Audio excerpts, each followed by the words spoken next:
सोने और रुपए से भर जाए जंगल अगर, बिना मर्ज़ी खुदा की ले नहीं सकते कंकर। 100 किताबें तुम पढ़ो अगर कहीं रुके बिना, नुक्ता न रहे याद खुदा की मर्ज़ी के बिना।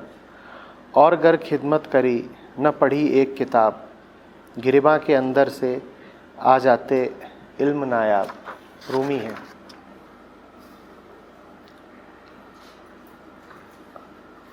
जितनी भी कीमती चीज़ों का ज़िक्र रूमी कर रहे हैं, उनमें कीमत खुदा की ही है। क्योंकि कीमती तो सिर्फ एक होता है, बाकी सब कुछ उसकी परछाई मात्र है। कीमत, मूल्य, हैसियत, हस्ती सिर्फ एक की ही है। उसे सत्य कहते हैं, उसी को परमात्मा कहते हैं। उसके अतिरिक्त और नहीं कोई मूल्यवान। तो जब कहते हैं रूमी सोने और रुपए से भर जाए जंगल अगर, तो उनका आशय यह है कि परमात्मा, कल्पना करो, एक दृश्य देखो,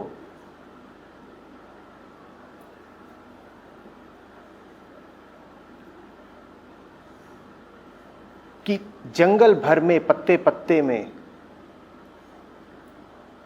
कण कण में तुम्हारे चारों ओर फैला हुआ है। जैसे कि तुम घने जंगल के बीचों बीच हो और चारों तरफ हरितमा हो। जैसे घने जंगल के बीचों बीच तुम पाते हो कि तुम्हारे चारों तरफ हरियाली ही है, अभेद। ठीक उसी तरह से संसार के बीचों बीच जब तुम होते हो, तब भी तुम्हारे चारों तरफ जो कुछ है वो है तो परमात्मा की ही सत्ता। अगर शब्द का प्रयोग करते हैं रूमी, उसका प्रयोग सिर्फ तुमको एक दृश्य दिखाने के लिए है। क्योंकि शरीर की आंखों से तो तुम देख ही नहीं पाते कि चलते फिरते लोगों में, भवनों में, दीवारों में, पशुओं में, पक्षियों में, पहाड़ों में क्या है। हमारे लिए लोग सिर्फ लोग होते हैं, पहाड़ सिर्फ पहाड़ होते हैं, और नदियां सिर्फ नदियां होती हैं। तो शरीर की आंखें व्यर्थ जाती हैं, वो तो सीधे कह देंगी दीवार मात्र दीवार है। तो ऋषि को, कवि को तुम्हें सत्य तक ले जाने के लिए मन की आंखों का सहारा लेना पड़ता है। मन की आंखों का सहारा जब लिया जाता है तो कल्पना भी उपयोगी हो जाती है। इस कारण रूमी कहते हैं अगर सोने और रुपए से भर जाए जंगल अगर। अगर का कोई सवाल नहीं है। जंगल सोने और रुपए से कहीं ज्यादा कीमती वस्तु से भरा ही हुआ है, उसमें कोई विकल्प नहीं है। उसमें कोई कल्पना की भी बात नहीं है।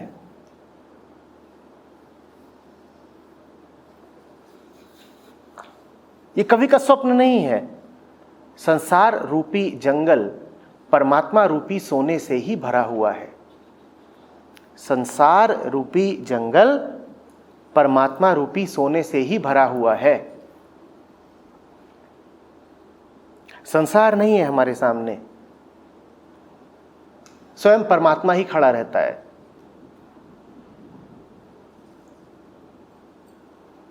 वो स्वयं तो आंखों में तुम्हारी समा नहीं सकता, तो अपनी चित्रकारी भेज देता है, अपनी कलाकृति भेज देता है। वो कहता है इसको देखो, यही मैं हूं, क्योंकि मैं तो अद्वैत हूं। और अद्वैत में चित्र और चित्रकार में कोई भेद नहीं होता। तो तुमने अगर मेरे चित्र को समझ लिया, तुमने अगर मेरे द्वारा रचित संसार को समझ लिया, तो तुमने मुझे भी समझ लिया। तुम व्यक्ति हो, तुम मात्र अभिव्यक्त को देख सकते हो। व्यक्ति की परिभाषा ही यही है, जो अभिव्यक्त को ही देख पाए सो व्यक्ति। मेरे अव्यक्त अरूप को तुम देखोगे कैसे? मेरे अव्यक्त अरूप को तुम देखोगे कैसे? इसीलिए मैंने तुम्हें दिया है संसार। जहां व्यक्ति है वहां संसार है। व्यक्ति के सामने संसार इसलिए नहीं होता कि संसार उसे और ज्यादा व्यक्ति होने का एहसास कराए। व्यक्ति के सामने संसार की सार्थकता तब है जब व्यक्ति के सामने संसार परमात्मा के रूप में आए। तुम देखो तो दुनिया को, लेकिन तुम्हें दिखाई कोई और दे जाए। वास्तव में तुम दुनिया को ही इतनी गहराई से देखो कि दुनिया के पार का तुम्हें कुछ दिख जाए।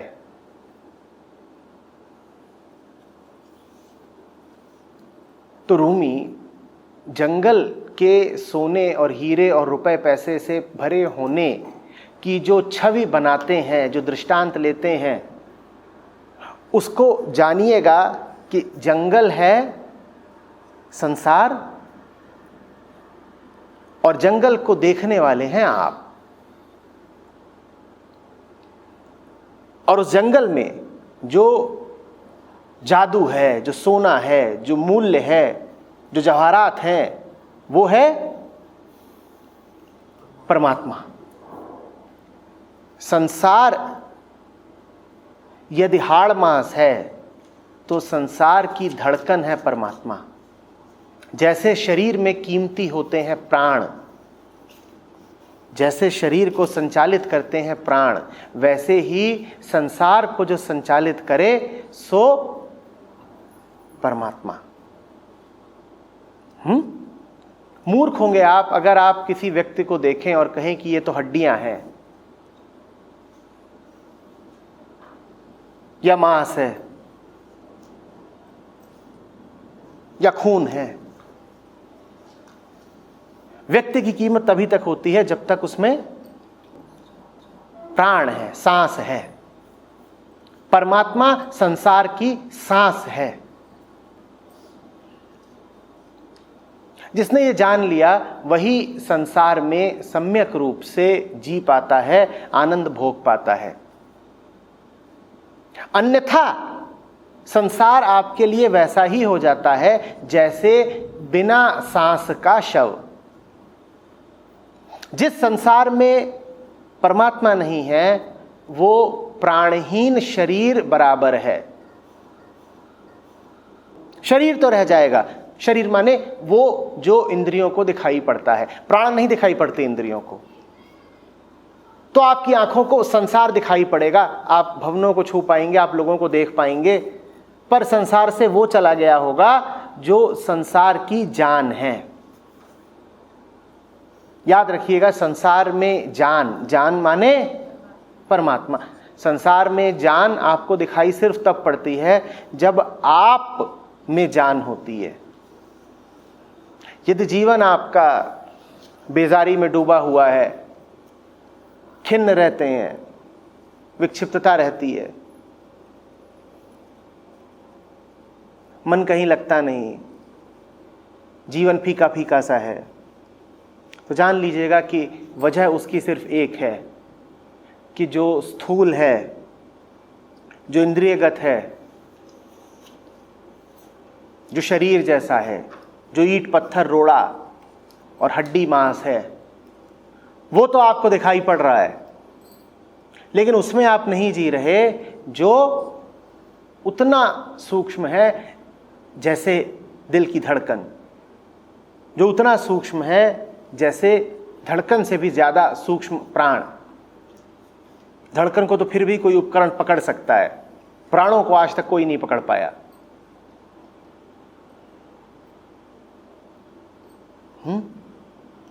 आगे कहते हैं रूमी, बिना मर्जी खुदा की ले नहीं सकते कंकर। क्योंकि संसार में दिख तुम्हें जो भी कुछ रहा है वो संसार का है ही नहीं।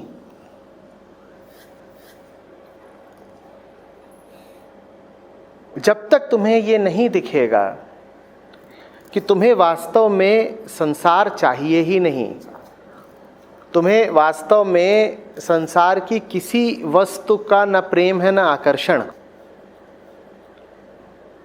तब तक तुम्हें संसार से मिलेगी मात्र वो वस्तु ही।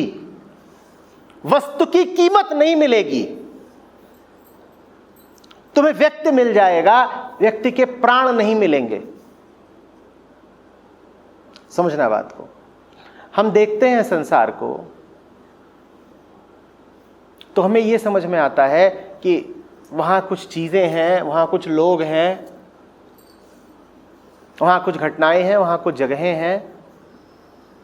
वो यदि प्राप्त हो जाएं तो भीतर की तृष्णा बुझ जाएगी।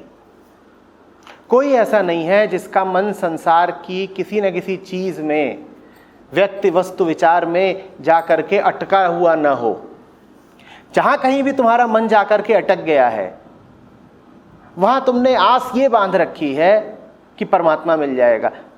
परमात्मा नहीं कहना चाहते तो कह दो कि शांति मिल जाएगी, या कह दो कि पूर्णता मिल जाएगी। पूर्णता की आस के कारण ही तुम्हारे मन का पंछी बार बार उठ के किसी डाल पे जाके बैठता है। तुम्हें लगता है उसके फल में पूर्णता निहित है, चख लोगे तो तुम भी पूर्ण हो जाओगे। पूर्णता के अलावा तुम संसार की किसी वस्तु से कुछ मांगते नहीं। तुम्हारी सारी कामनाएं मात्र पूर्णता की कामनाएं हैं।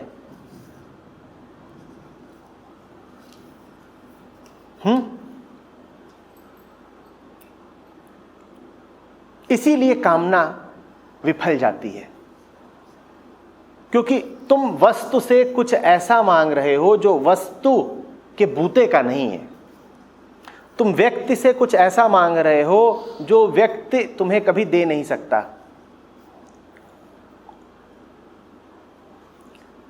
और चूंकि कामना विफल जाती है इसीलिए कामना बनी रहती है, क्योंकि कामना का अर्थ था अतृप्ति। अंग्रेजी का शब्द वांट बहुत बताता है। वांट का अर्थ होता है कामना, और वांट का अर्थ होता है अतृप्ति भी। कमी को भी वांट कहते हैं, कमी को भी वांट कहते हैं और कामना को भी। तो कमी ही कामना बनती है।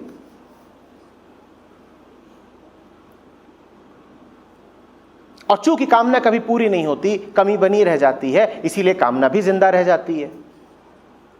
यही कारण है कि मनुष्य जीवन भर कामना के चक्र में फंसा रहता है, क्योंकि जहां तुम अपनी कामना की पूर्ति के लिए जा रहे हो वहां वो कभी पूरी होती नहीं।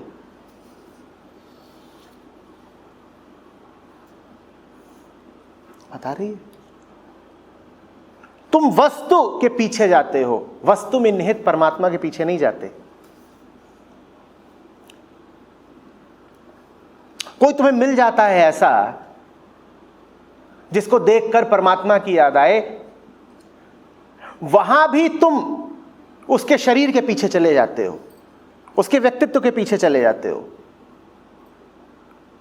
तुम उसके माध्यम से प्रतिबिंबित हो रहे परमात्मा से नहीं जुड़ते।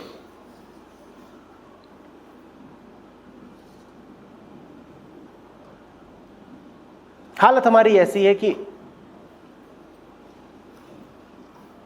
कोई घुसे मंदिर में और मंदिर की साज सजावट और रौनक को देख करके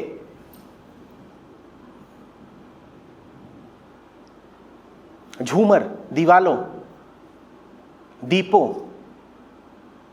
और घंटे घड़ियालों से ही आसक्त हो जाए, मूर्ति को भूल ही जाए।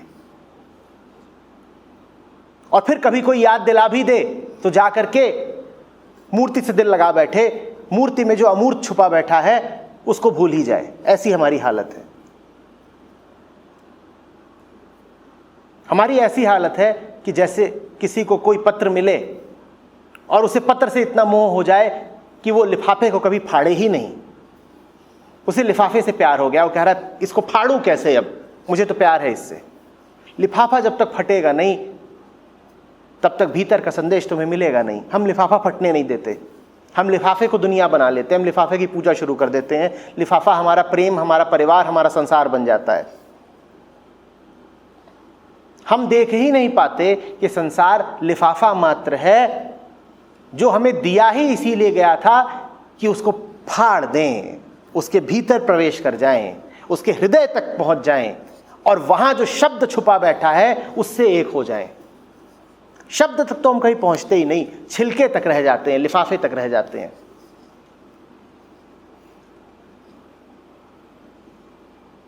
रूमी हमसे कह रहे हैं तुम्हारी हालत ये है कि संसार तुम्हें दिया गया, और संसार जब तुम्हें दिया परमात्मा ने तो स्वयं को ही दे दिया तुमको। लेकिन स्वयं को दिया उसने किस रूप में? उस रूप में जिस रूप में तुम्हारी इंद्रियां देख पाएं। संसार एक तरह का कोड है, और वो कोड देना भी इसलिए जरूरी था क्योंकि तुम विवश हो। तुम निराकार को, अमूर्त को, अरूप को देख नहीं सकते, तो परमात्मा तुम्हारे सामने भिन्न भिन्न रूप लेके आता है। ये सारे रूप सोना चांदी हैं अगर तुम देख पाओ। हार भी तुम्हें दिया जाता है तो किसी लिफाफे में रख के दिया जाता है।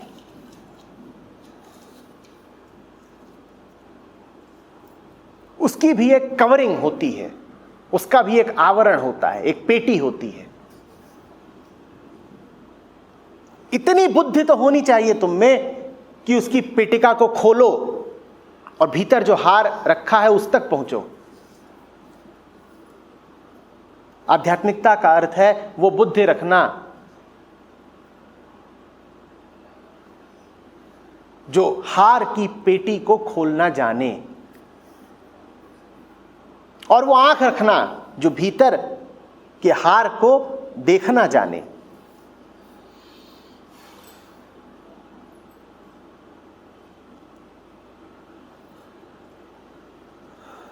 वरना हम तो चीजें जानते हैं और चीजें ही मांगते हैं। चीज मांगोगे चीज मिल जाएगी, लेकिन जो भी चीज तुम मांग रहे हो उसके माध्यम से जो मांग रहे हो, वास्तव में जो मांग रहे हो, वो नहीं मिलेगा तुमको। दुनिया से जब भी तुम कुछ मांगते हो तो तुम्हारी सजा ये होती है कि तुम्हें वही मिल जाए जो तुमने मांगा, क्योंकि जो तुमने मांगा वो तो तृण बराबर था, उसकी कोई कीमत नहीं। तुम्हें अगर वही मिल गया तो तुम्हें तड़पने की सजा मिल गई। अब तुम और मांगोगे, मांगते ही जाओगे।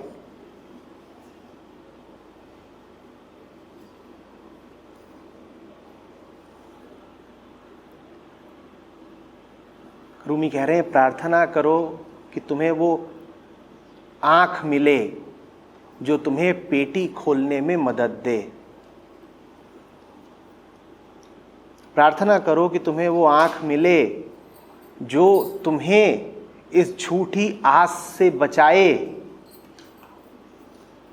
कि लिफाफे में कुछ है। लिफाफे की अपने आप कोई कीमत नहीं, लिफाफे को तो फटना होगा, लिफाफे को तो फट के गिरना होगा, तब उसके भीतर जो है वो अनावृत होता है। तुम कब तक लिफाफों से ही चिपके रहोगे?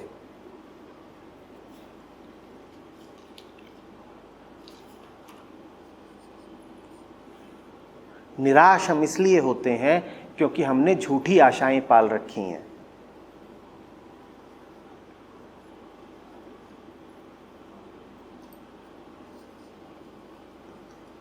हालत हमारी ऐसी है जैसे मंदिर सामने मौजूद हो, देवता भीतर विराजमान हो, लेकिन हमने मंदिर का उपयोग सिर्फ दीवारों पर सर पटकने के लिए किया हो। मंदिर का ऐसा उपयोग भी किया जा सकता है, क्यों नहीं? तो संसार मंदिर है जिसके मध्य में देवता विराजता है। लेकिन आप इतने अंधे भी हो सकते हो कि आपको मंदिर में देवता ना दिखाई दे, मात्र दीवारें ही दिखाई दें। और जब आपको मंदिर में सिर्फ दीवारें दिखाई देंगी तो उनका उपयोग आप यही करोगे कि उनसे आसक्त हो जाओगे, उनसे प्रेम मांगोगे, उनसे सत्य मांगोगे, उनसे शांति मांगोगे। और कोई दीवार आपको प्रेम, सत्य, शांति दे नहीं सकती। तो अंततः उन्हीं दीवारों पर सर पटक के मर जाओगे और कहोगे इन दीवारों ने मुझे निराश किया, मंदिर ने मुझे निराश किया। ना, वो दीवारें थी रास्ता बताने के लिए, वो दीवारें थी बताने के लिए कि हमें लांघ जाओ, हमारे मध्य से गुजर जाओ, हमें फान जाओ। देखो दरवाजा भी है, उसे खोलो और भीतर प्रवेश करो। दीवारें इसलिए नहीं थी कि तुम दीवारों पर ही ठहर जाओ। संसार इसलिए नहीं है कि उसके दृश्यों पर ठहर जाओ, उसके आकर्षणों पर ठहर जाओ। संसार इसलिए है कि उसे लांघ जाओ। संसार रास्ता बताता है। मंदिर की दीवार तुम्हें रोकने के लिए नहीं होती, मंदिर की दीवार तुम्हें भीतर प्रवेश कराने के लिए होती है। मंदिर की दीवार रास्ता बताने के लिए होती है। संसार मंदिर जैसा ही है।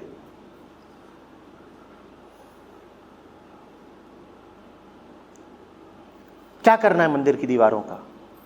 उन्हीं पर सर पटकना है। सर पटकने से पहले याद रखना तुम मोहित होगे उनसे। मोहित हुए बिना कोई सर नहीं पटकता। पहले मोह लगाओगे, पहले प्रीत जोड़ोगे, उम्मीद बांधोगे, और उम्मीद जब पूरी नहीं होगी तो विक्षिप्त होकर आर्तनाद करोगे, सर पटक दोगे, सर फोड़ लोगे, एक दिन मौत आ जाएगी।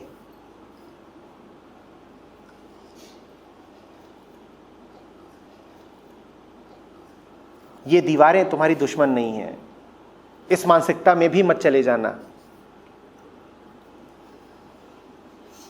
पहले तो तुम्हें लगता है कि ये दीवारें ही देवता हैं तुम्हारा, और जब दीवारें देवता तुल्य नहीं सिद्ध होती तो तुम कहते हो ये दीवारें दुश्मन हैं।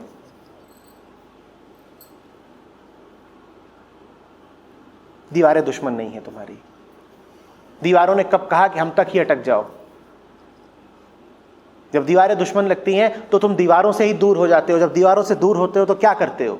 मंदिर से ही दूर हो गए, देवता से भी दूर हो गए। संसार से जो दूर हो जाते हैं ये कहकर कि संसार ने हमें कष्ट दिया और चोट दी, वो संसार से नहीं दूर हो रहे, वो उस एकमात्र उपलब्ध अवसर से दूर हो रहे हैं जो उन्हें देवता तक ले जा सकता था। मंदिर के अलावा देवताओं कहीं पाओगे नहीं। मंदिर की दीवारों से चोट खा करके अगर दीवारों से दूर हुए तो दीवारों से ही नहीं, देवता से भी दूर हो गए। यह हाल उनका होता है जो कहते हैं कि भगवान को खूब खोजा, सत्य को खूब तलाशा, मिला नहीं, इसीलिए अब हमने तलाश ही बंद कर दी, या हमने मान लिया कि सत्य जैसा कुछ होता नहीं। तुम पहले भी गलत कर रहे थे, अब और गलत करते हो। तुमने गलत जगह पर तलाशा, तुमने गलत जगह पर तलाशा और चोट खाई, और चोट खाने के बाद भी तुम्हारी आंख नहीं खुली। तुम ये नहीं मान रहे कि तुमने गलत तलाशा, तुम कह रहे हो जो मैंने तलाशा उसकी हस्ती ही नहीं है। ये कैसा निष्कर्ष है? खोट तुम्हारी खोज में थी।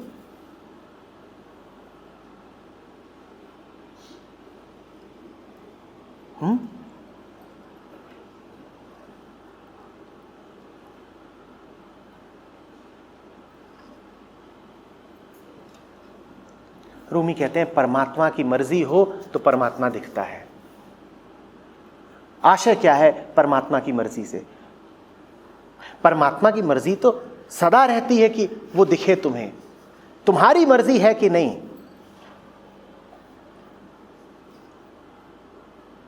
परमात्मा की कब मर्जी है कि वो छुपन छुपाई खेले तुमसे या कष्ट दे तुम्हें? उसकी नहीं मर्जी है। तुम्हारी मर्जी है कि नहीं? तुम्हारी जब तक ये मर्जी है कि मैं तो खोज के निकालूंगा, मैं तो स्वयं हासिल करूंगा, तब तक वो मिलेगा नहीं। कह लो कि उसकी व्यवस्था है कि वो मिल नहीं सकता जब तक तुम श्रेय लेना चाहते हो खोज निकालने का।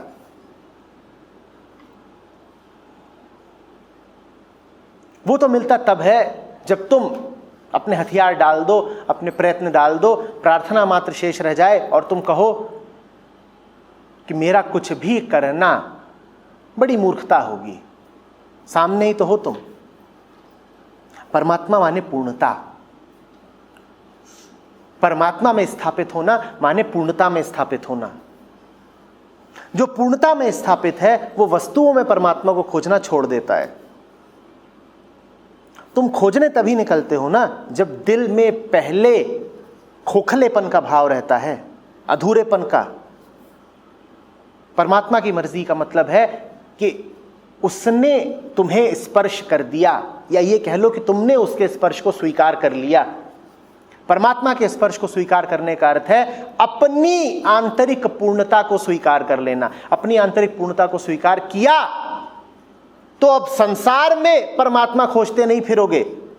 अब चूंकि परमात्मा तुम्हारे भीतर है पूर्णता के रूप में, इसीलिए जगत भी तुम्हें अब निरंतर पूर्ण ही दिखाई देगा। अब न तुम अधूरे हो, न बाहर की दुनिया अधूरी है। अब तुम्हारा और जगत का रिश्ता जरूरत का नहीं हो सकता। अब ऐसा नहीं है कि 2 और 2 4 करना चाहते हो दुनिया में। अब तो भीतर भी पूर्ण और बाहर भी पूर्ण, करने को कुछ बचा नहीं है। दुनिया में अब तुम इसलिए नहीं हो कि वहां से कुछ पा लो, अपने आप को बना लो, उपलब्धियां हो जाएं, कुछ हासिल कर लो। अब दुनिया में इसलिए हो कि बस हो, बेवजह बस हैं, बस हैं, कुछ हासिल नहीं हो जाना है। तरसती लरजती आंखों से जो दुनिया को देखेगा वो तरसता ही रह जाएगा। जिस उम्मीद से तुम दुनिया को देख रहे हो, दुनिया तुम्हारी वो उम्मीद पूरी नहीं कर पाएगी। दुनिया में वो औकात ही नहीं।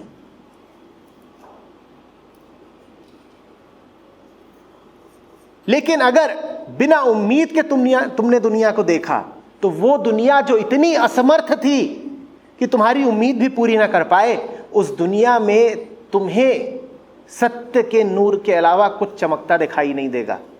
तुम भिखारी तो दुनिया भी तुम्हारे लिए भिखारी, और भिखारी को भिखारी से भीख नहीं मिलती। तुम अपूर्ण तो दुनिया भी तुम्हारे लिए अपूर्ण, और 2 अपूर्ण मिलके पूर्ण नहीं हो जाते।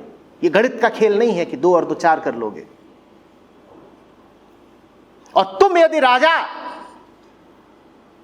तो बाहर तुम्हारे लिए बादशाहत ही बादशाहत। जिसे रूमी कह रहे हैं कि सोने और रुपए से भर जाए जंगल अगर, वो तभी सार्थक हो सकता है जब पहले भीतर से तुम बादशाहत में रहो। जो बादशाह है उसके लिए बाहर उसका साम्राज्य है, धन धान्य से परिपूर्ण। और जो भिखारी है उसके लिए बाहर सिर्फ अधूरापन है, खालीपन है, बेचैनी है। जिधर जाएगा, जिधर देखेगा, वहां ही अतृप्ति, असंतोष पाएगा, अपने ही खोखलेपन की आग में जलेगा। दुनिया को देखेगा और ईश्वर को दोष देगा, कहेगा तूने ऐसी दुनिया क्यों बनाई। कई गीत सुने होंगे आपने। वो कहेगा दुनिया में तो इधर देखता हूं उधर दुख दर्द तकलीफ अफसोस ही है, ऐसी दुनिया तूने बनाई क्यों। दुनिया अगर तुम्हें क्रंदन करती हुई दिखाई देती है तो जान लेना कि वो क्रंदन तुम्हारे भीतर का है। दुनिया से तो तुम्हें बस उसकी अनुगूंज सुनाई देती है।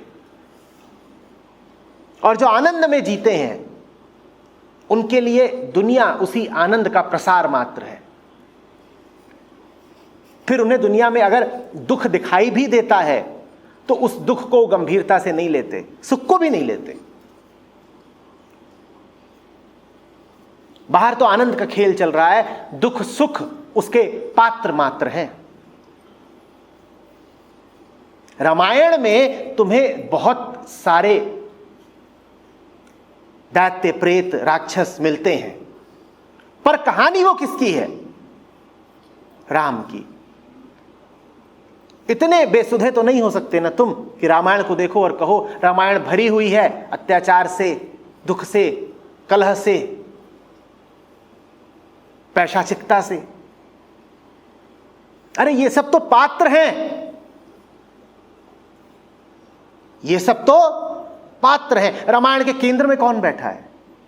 राम। अब ये तुम्हारी दृष्टि पर है कि संसार रूपी रामायण को जब तुम देखते हो तो उसमें तुमको सब असुर दानव ही दिखाई देते हैं या राम दिखाई देते हैं, ये तुम्हारे ऊपर है। इनकार नहीं कर रहा हूं कि दुख है, दुख है। इनकार नहीं कर रहा हूं कि युद्ध है रामायण में। इनकार नहीं कर रहा हूं कि वियोग है रामायण में। जितनी बातें तुम कहते हो और जितने आक्षेप तुम लगाते हो उन सब में यथार्थ है, पर तुम्हें क्या उतना ही दिखाई दिया? तुम्हें सीता हरण तो दिखाई दिया, तुम्हें ऋषियों के यज्ञ में विघ्न तो दिखाई दिया, तुम्हें रावण की अधार्मिकता तो दिखाई दी, तुम्हें दशरथ का अंधापन तो दिखाई दिया, तुम्हें रामायण में कुछ और ना दिखाई दिया?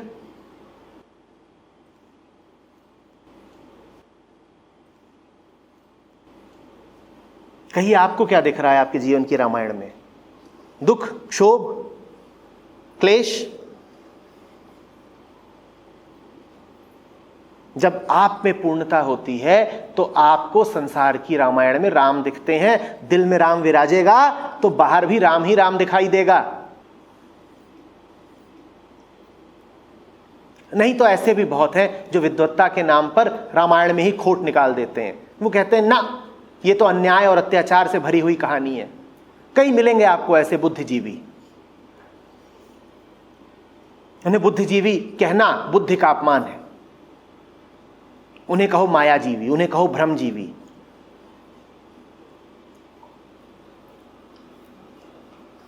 उन्हें कहो परजीवी।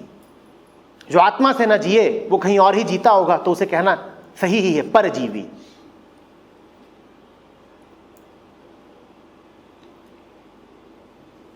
और तुम उन्हें गलत साबित न कर पाओगे तर्क से, क्योंकि वो जो कुछ कह रहे हो ठीक है।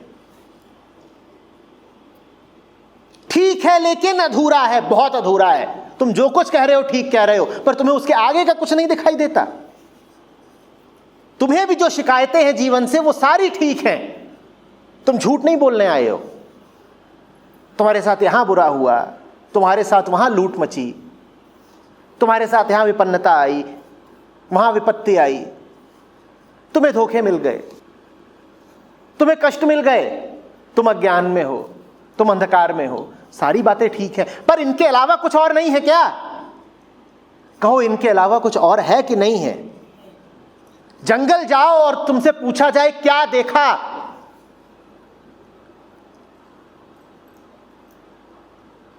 तुम बोलो नीम देखा, पीपल देखा, पलाश देखा, अशोक देखा, शाल देखा, और कंकड़ देखे और पत्थर देखे, और गीदड़ देखा और बिल्ली देखी, और हिरण देखे और तेंदुआ देखा।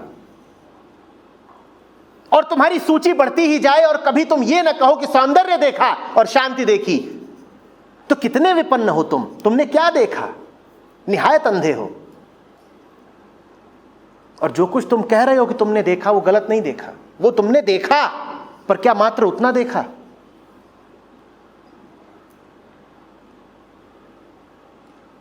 संसार सौंदर्य से भरा हुआ है, संसार ऐश्वर्य से भरा हुआ है। ऐश्वर्य शब्द ही ईश्वर के बहुत करीब है।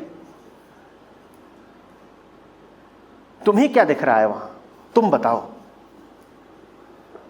मच्छर और धूल और बीमारियां और अंधेरा और मकड़ी के जाले, ये भी खूब होते हैं जंगल में। इन्हीं को देखते रह गए। इन्हीं किन्हीं जंगलों में जा करके सिद्धार्थ गौतम बुद्ध हो गए थे और तुम्हें वहां बस मकड़ी के जाले दिखाई दिए। कहो क्या देखा? बोलो क्या देखा? क्या देखा? ये प्रश्न बिल्कुल यही है कि अपने आप को क्या पाया। कोई तुमसे पूछे क्या देखा तो उत्तर की प्रतीक्षा मत करो। कह दो जो हूं सो देखा, जैसी दृष्टि वैसी सृष्टि। जो हूं वही तो दिखेगा। भीतर से अगर खाली हूं तो बाहर भी बस खालीपन दिखाई देगा, और यदि भीतर से आत्मा हूं तो बाहर मात्र परमात्मा दिखाई देगा।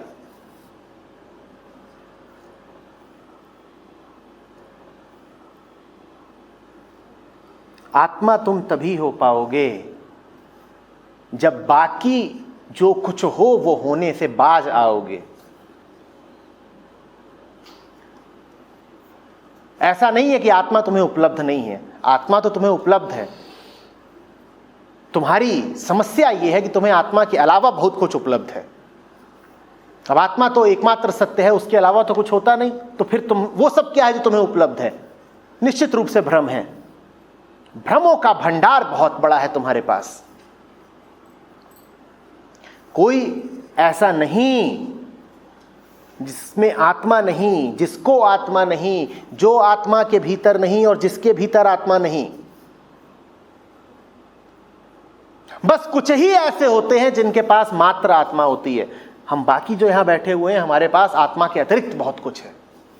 तुमसे पूछा जाए तुम कौन हो, तुम आत्मा का नंबर ही सबसे अंत में लगाओगे। उससे पहले तुम बता दोगे मैं फलाना हूं, मैं ठिकाना हूं, मैं यहां का निवासी हूं, मैं उसका पति हूं, मैं उसकी पत्नी हूं। 70 और पहचाने हैं तुम्हारे पास आत्मा से पूर्व। और आत्मा से पूर्व कुछ भी रखना ऐसा ही हो गया कि जैसे तुमने सत्य से पूर्व कुछ रख दिया, परमात्मा से ऊपर कुछ रख दिया। तुम ये थोड़ी कभी कहते हो कि शुद्ध विशुद्ध परिपूर्ण आत्मा मात्र हूं। चलो, कहने की भी बात नहीं है। ऐसा खालीपन, ऐसा कैवल्य, ऐसा एकांत, ऐसी शुद्धि कभी तुम्हारी होती ही नहीं है। शब्दों में भले न कहो चलेगा, पर वो नीरवता कभी भीतर हो तो, वो शुद्ध कभी भीतर हो तो। हमारे तो भीतर हजार हजार धारणाएं, भावनाएं, पहचानें उमड़ती घुमड़ती रहती हैं। जानते हो उसका सबूत क्या? उसका सबूत है हमारे चेहरे। हम सब के चेहरों पर एक भाव है। हम सब के चेहरे कहानी कहते हैं।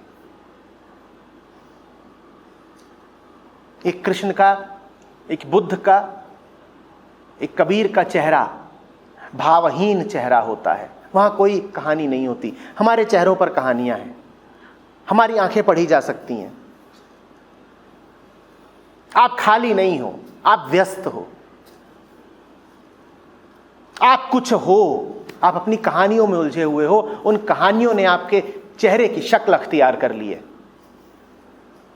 यही वजह है कि तुम किसी का चेहरा देख करके उसके जीवन के बारे में काफी कुछ कह सकते हो। जिस दिन तुम्हारा चेहरा एक कोरा कागज बन जाए, खुला आसमान बन जाए, उस दिन जानना कि अब आत्मा मात्र हो, उससे पहले नहीं। अभी तो हमारा चेहरा हमारी पहचानों की दास्तान है। हमारी व्यस्तताएं झलकती हैं हमारे चेहरे पर। आपके चेहरे कि एक एक कोशिका, एक एक मांसपेशी, एक एक भाव यूं ही नहीं है। वो मलिनता का, संस्कारों का, बोझ का प्रतीक है।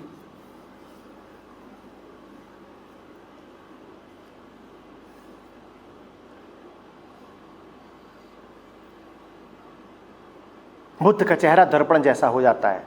अब वहां कुछ नहीं है। उनके चेहरे को देखोगे तो वहां कुछ ना दिखाई देगा, बल्कि वहां तुम्हें अब अपना चेहरा दिखाई देगा। हमारा चेहरा नहीं ऐसा। हमारा चेहरा एक चित्र जैसा है, एक निरंतर बदलते हुए चित्र जैसा। जैसे जैसे मन बदलता रहता है, वैसे वैसे हमारा चेहरा बदलता रहता है। हमारे चेहरे में किसी को प्रतिबिंब नहीं दिखाई देगा। हमारा चेहरा किसी के लिए उपयोगी नहीं।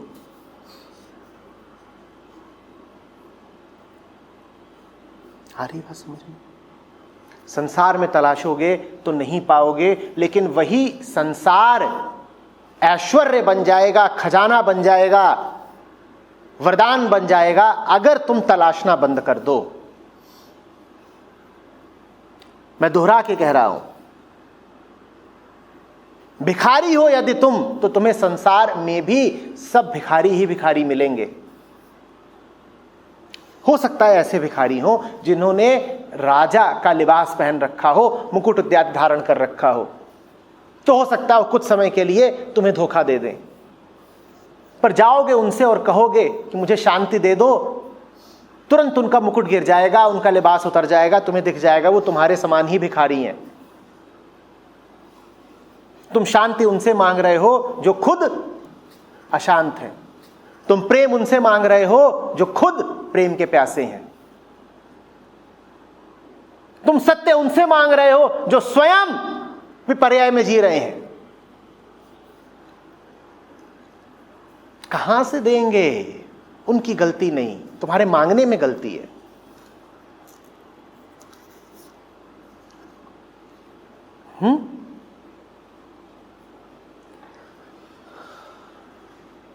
पूरे हो जाओ भीतर से, फिर देखो कि आनंद ही आनंद लहलहा रहा है बाहर भी। अभी कहां तुम्हारे लिए आनंद है? सांझ, इतना सुंदर मौसम था,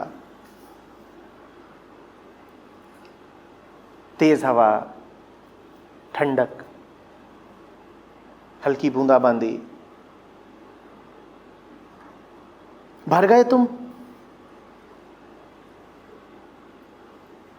चेहरे बदले क्या? तुम खाली हो पाए?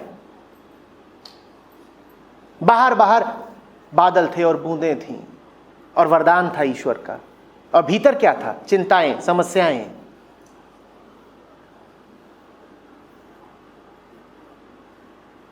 वही ढाक के दो पात।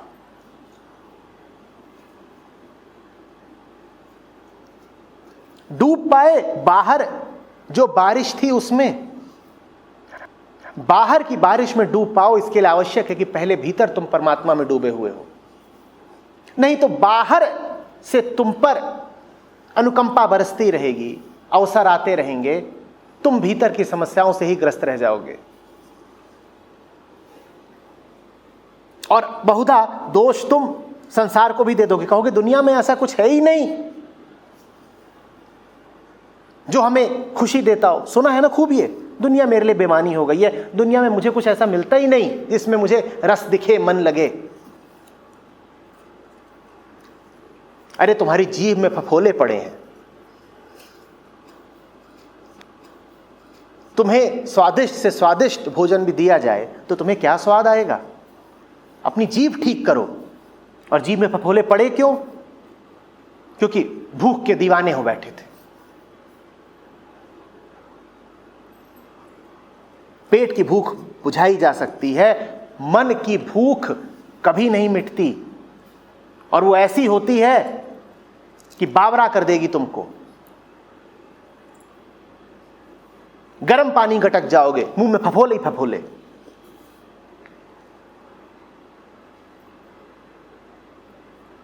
कोई भी व्यंजन सुंदर पका हो, खुशबू उठती हो, मनभावन स्वाद हो, तो भी तुम उसे अपनी मौत का सामान बना सकते हो। कहो बना सकते हो कि नहीं?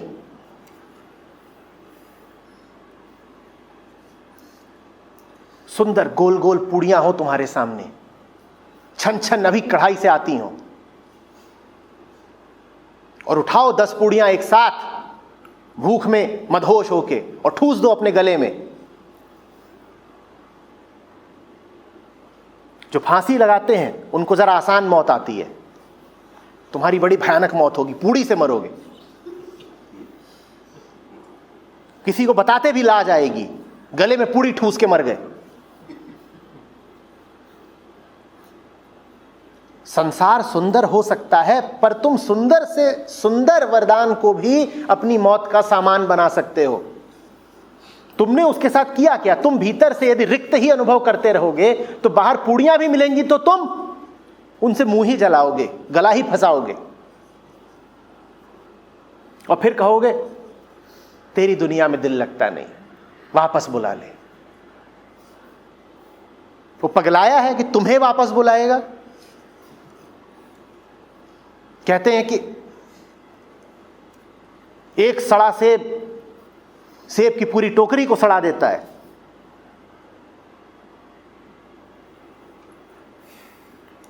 तुम्हें वापस बुलाएगा।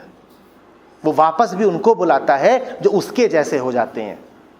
सिर्फ वही होते हैं जो संसार के चक्र से निकल के उसके पास वापस चले जाते हैं।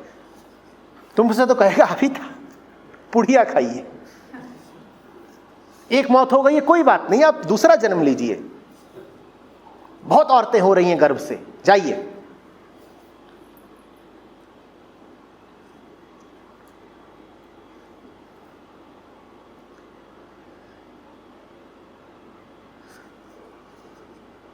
गन्ना है, दुनिया की सारी मिठास उसी से निकलती है, शक्कर का अन्य कोई स्रोत नहीं, यह है भी तो हल्का फुल्का।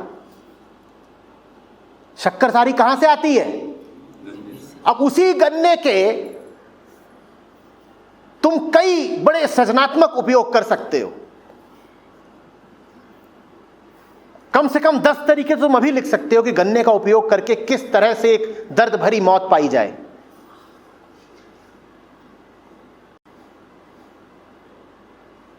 गन्ने से भी तुम मिठास ले सको, इसके लिए भीतरी पूर्णता चाहिए ना, कि ठीक है, शक्कर है, मिठास है, रस है,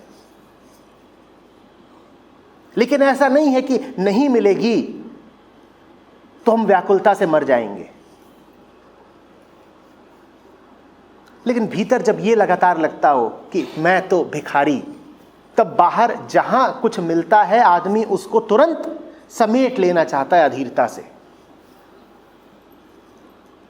अब ले लिया गन्ना मुंह में और डाले ही जा रहे हैं, डाले ही जा रहे हैं। मिठास तो क्या मिलेगी?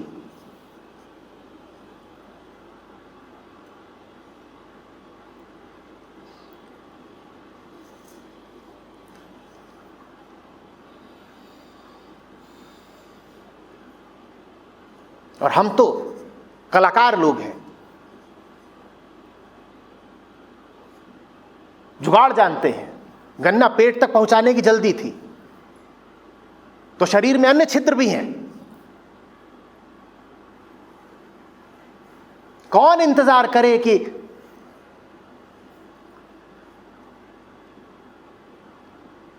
शरीर के पाचक रसों से होके गुजरे,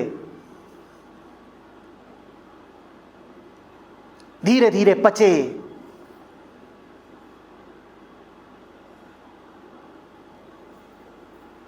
फिर मांस मज्जा बने, फिर धमनियों में प्रवाहित हो। कौन इंतजार करे?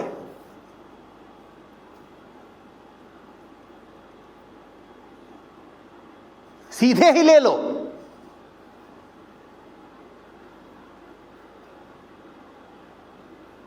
और फिर तुम कहोगे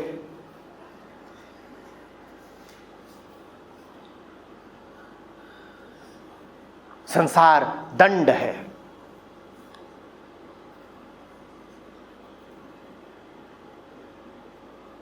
संसार दंड है या तुम झंड हो?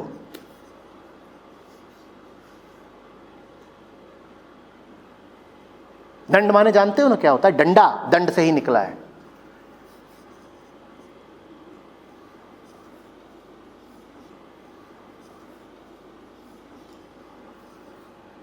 तुमने गन्ने को भी डंडा बना दिया है।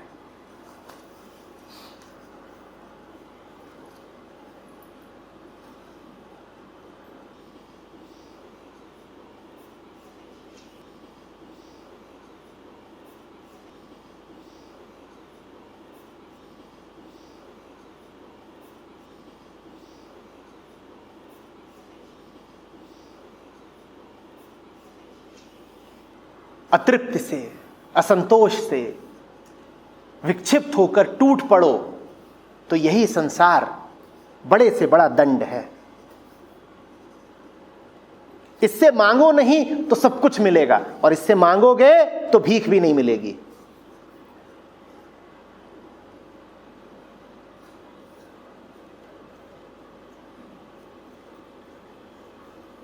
समझ नहीं है? जब जब नहीं मिला है उसका कारण सिर्फ एक है, क्या? आपने मांगा है। कभी लगे कि जीवन से कुछ मिला नहीं, कोई कमी रह गई, तो कारण बस एक जानिएगा, क्या? आपने मांगा। जो मांगते हैं उन्हें कभी मिलता नहीं, जो नहीं मांगते उन पर बारिश हो जाती है।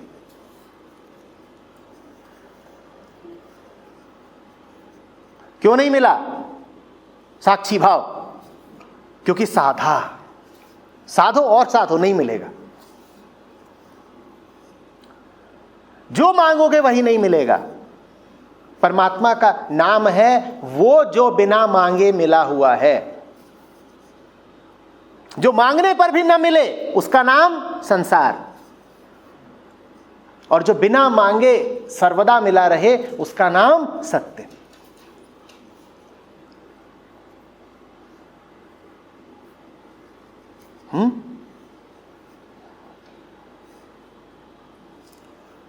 क्यों चेहरा उतरा हुआ है? क्या नहीं मिला? वही तो नहीं मिला जो मांगा। क्यों मांगा?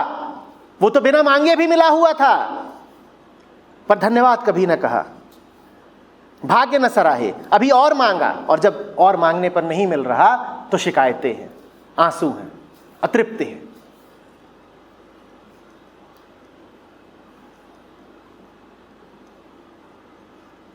कौन जिम्मेदार है तुम्हारे कष्ट के लिए तुम्हारे अलावा? परमात्मा को दोष मत देना। उसने तुम्हें संसार दिया था, तुमने सुख दुख के खेल का निर्माण कर लिया।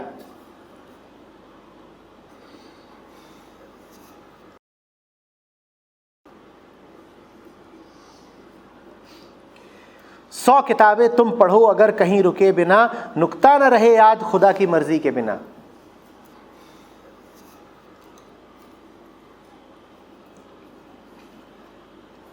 शब्द तुम शब्द की खातिर तो पढ़ते नहीं, किताबें तुम इसलिए तो पढ़ते नहीं कि तुम्हारी स्मृति और पोषित हो जाए। जो भी कुछ करते हो, जो भी कुछ करते हो, वो करते तो इसीलिए हो ना कि जरा तृप्ति में आ जाओ, जरा शांति मिल जाए, कुछ मिल जाए, उस किताब से कुछ हासिल हो जाए। जो हासिल करना चाहते हो किताब से, फिर कहता हूं वो किताब कभी दे नहीं पाएगी। और किताब का भेद नहीं है इसमें। ऐसा नहीं है कि ऊंची किताब पढ़ोगे, अच्छी किताब पढ़ोगे तो उससे कुछ मिल जाएगा। घटिया किताब तो तुम्हें कुछ दे ही नहीं सकती, बढ़िया किताब भी कुछ नहीं दे सकती है। जिन्हें आप धर्म ग्रंथ कहते हो वो भी सिर्फ सहारा होते हैं, वो भी सिर्फ प्रमाण देते हैं, वो भी सिर्फ सत्यापन करते हैं। तुम उनके पास जाते हो, तुम उनमें वही पाते हो जो तुम हो, नया कुछ नहीं। तो अगर मिला है तुम्हें कुछ, कोई अनुभव है तुम्हारे पास, कोई प्रतीति है, सत्य में उतरे हो तुम, कोई हीरे मोती हाथ लगे हैं तुम्हारे,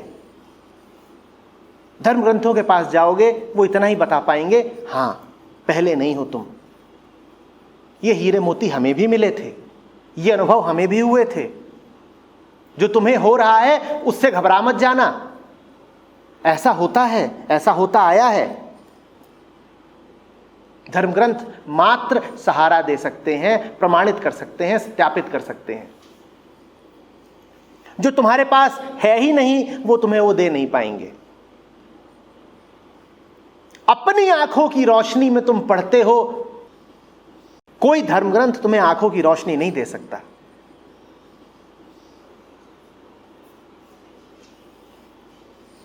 समझ में आ रही है बात? पूर्ण होकर के जाओगे तो किताबों से भी खूब पाओगे।